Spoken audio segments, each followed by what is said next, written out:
Hello दोस्तों, आज के वीडियो में हम आपको इम्पोर्टेंट क्वेश्चन बताने वाले हैं जो बेल्ट्रॉन डाटा एंट्री ऑपरेटर परीक्षा में पूछे गए हैं और आगे भी पूछे जा सकते हैं। तो दोस्तों, आप इस वीडियो को अंत तक देखें।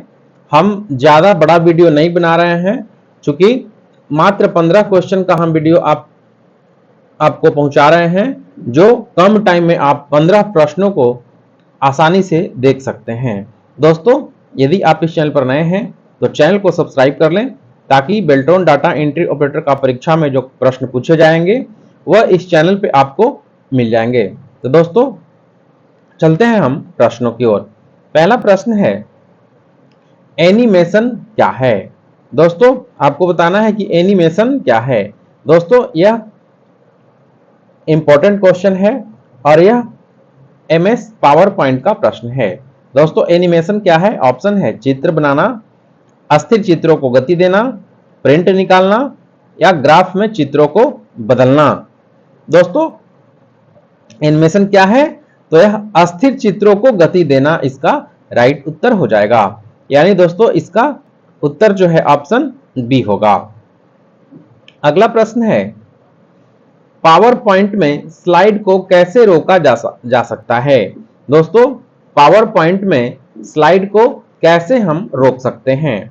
ऑप्शन है press right arrow, press escape, press delete, press space.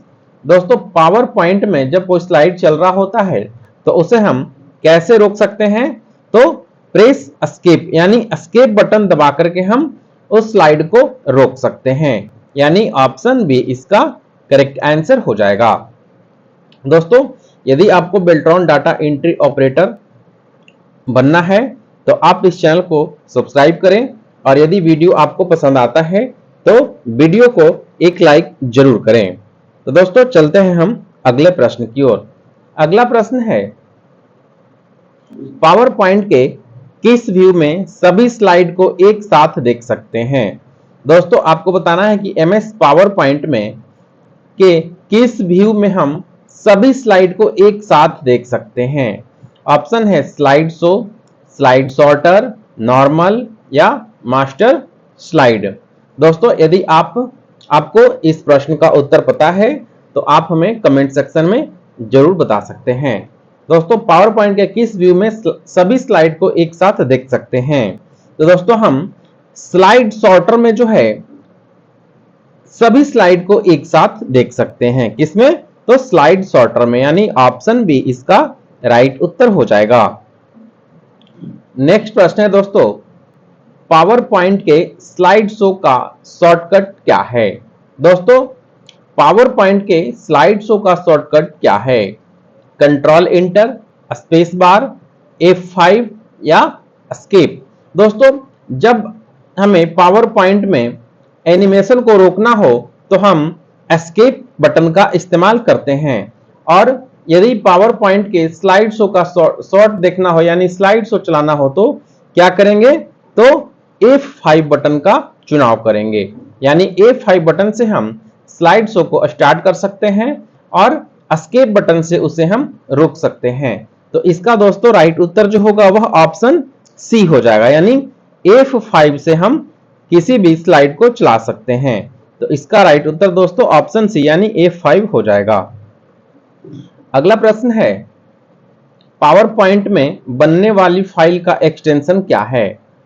Option है dot docx, dot pptx, dot xls, dot txt. तो आपको यदि इस प्रश्न का उत्तर पता है तो आप हमें कमेंट सेक्शन में बताएं कि इसका उत्तर क्या होगा। पावर पॉइंट में बनने वाली फाइल का एक्सटेंशन क्या है दोस्तों? तो वह होगा डॉट पीपीटीएक्स, यानी ऑप्शन बी इसका राइट उत्तर हो जाएगा। एक्सएलएस यह जो है एमएस एक्सेल का एक्सटेंशन है, टेक्स्ट का जो है ये टीएक्सटी होगा। यानी इसका राइट उत्तर दोस्तों पावर पॉइंट में बनने वाली फाइल का एक्सटेंशन क्या है?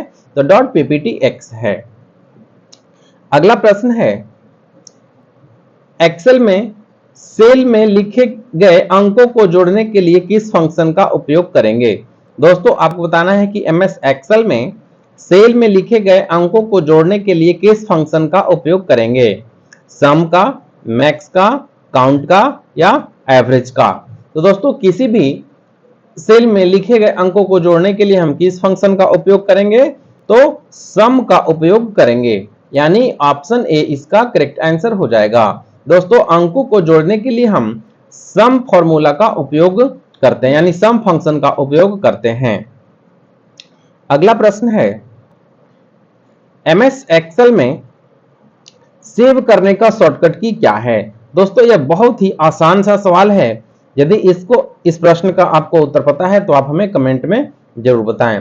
एमएस एक्सेल में सेव करने का शॉर्टकट की क्या है? तो आंख मूंद करके इसमें हम कंट्रोल एस जो है इसमें हम टिक लगा देंगे, यानी ऑप्शन बी जो है इसका करेक्ट आंसर हो जाएगा। एमएस एक्सेल में सेव करने का शॉर्टकट की जो है दोस्तों वह कंट्रोल प्लस एस होगा। अगला प्रश्न है, एमएस एक्सेल में प्रथम सेल का सेल एड्रेस क्या होगा? यह भी बहुत सिंपल सा सवाल है। यदि आपको पता है तो आप कमेंट सेक्शन में जरूर इसका उत्तर लिखें। एमएस एक्सेल में प्रथम सेल का सेल एड्रेस क्या होगा? ऑप्शन है A16 384, A1 A10 48 576, A1 A10 48 576। दोस्तों इसका राइट उत्तर जो होगा वह ऑप्शन बी होगा, यानी A1 जो है प्रथम सेल का सेल एड्रेस होता है। नेक्स्ट है,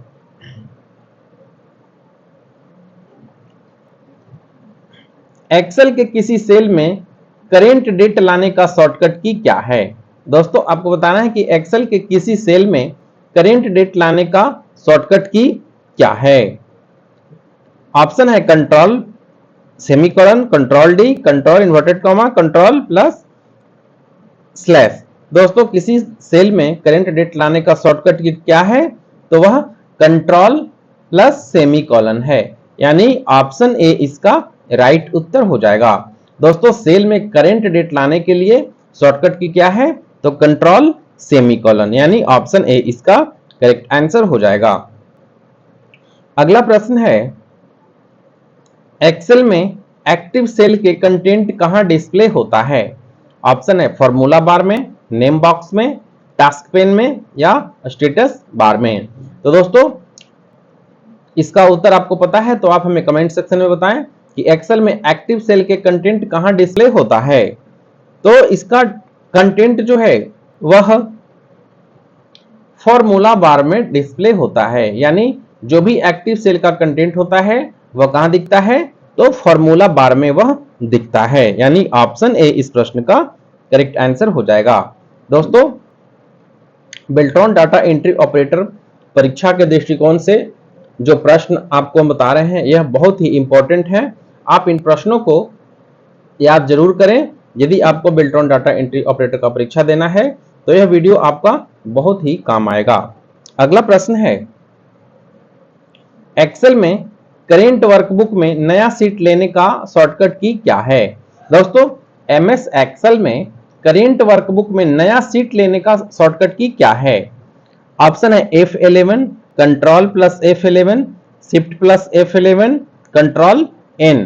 दोस्तों यदि हमें अलग नया सीट लेना होता है तो हम कंट्रोल प्लस N प्रेस करके हम नया सीट ले सकते हैं, लेकिन इस प्रश्न में पूछ रहा है कि करेंट वर्कबुक में नया सीट लेने का शॉर्टकट की क्या है। तो दोस्तों इसका राइट उत्तर जो होगा वह शिफ्ट प्लस F11 होगा, यानी शिफ्ट प्लस F11 का उपयोग करके हम वर्कबुक में नया सीट ले सकते हैं। तो दोस्तों इस प्रश्न का करेक्ट आंसर जो है ऑप्शन सी हो जाएगा। अगला प्रश्न देखते हैं दोस्तों, एमएस एक्सेल में करेंट सेल का नाम कहां दिखाई देता है? फॉर्मूला बार में, स्टेटस बार में, नेम बॉक्स में या टाइटल बार में। दोस्तों करेंट सेल का नाम जो है कहां दिखाई देता है? तो वह नेम बॉक्स में दिखाई देता है, यानी इसका उत्तर जो है ऑप्शन सी हो जाएगा। नेक्स्ट है, इनमें से कौन डाटा टाइप नहीं है? Currency, number, label, date and time. दोस्तों इनमें से कौन डाटा टाइप नहीं है? तो लेबल जो है यह डाटा टाइप नहीं है, यानी इसका उत्तर ऑप्शन सी होगा। नेक्स्ट है, एक्सेल में केवल डेट लाने के लिए कौन सा फंक्शन है? दोस्तों एक्सेल में केवल डेट लाने के लिए, पिछले प्रश्न में हमने देखा था कि एक्सेल में डेट एंड टाइम लाने के लिए कौन सा फंक्शन है या शॉर्टकट की है। तो दोस्तों इस प्रश्न में पूछ रहा है कि एक्सेल में केवल डेट लाने के लिए कौन सा फंक्शन है। ऑप्शन है डेट, टुडे, नाउ या डे। तो इसका करेक्ट उत्तर जो होगा, यानी डेट लाने के लिए कौन सा फंक्शन है, तो इसका उत्तर जो है ऑप्शन बी यानी टुडे हो जाएगा। यानी टुडे का उपयोग करके हम केवल डेट ला सकते हैं, यानी ऑप्शन बी इसका राइट उत्तर हो जाएगा। अगला प्रश्न है, एक्सेल के सेल में संशोधन करने के लिए किसका प्रयोग करते हैं। दोस्तों एक्सेल के सेल में यदि हमें कोई वर्ड या टेक्स्ट को एडिट करना हो तो किसका उपयोग करेंगे। ऑप्शन है F1, F2, F3 या F4। तो संशोधन या एडिट करने के लिए हम, दोस्तों आप जानते हैं कि इसका राइट उत्तर जो है ऑप्शन बी होगा, यानी F2 का उपयोग करके हम सेल में संशोधन या एडिट जो है कर सकते हैं। तो इसका दोस्तों उत्तर ऑप्शन बी राइट होगा। दोस्तों ये वीडियो आपको कैसा लगा हमें कमेंट करके बताएं, और यदि ये वीडियो आपको पसंद आता है तो वीडियो को प्लीज एक लाइक जरूर करें, और यदि आप चैनल पर नए हैं तो चैनल को सब्सक्राइब करें। दोस्तों मिलते हैं हम अगले वीडियो में। धन्यवाद।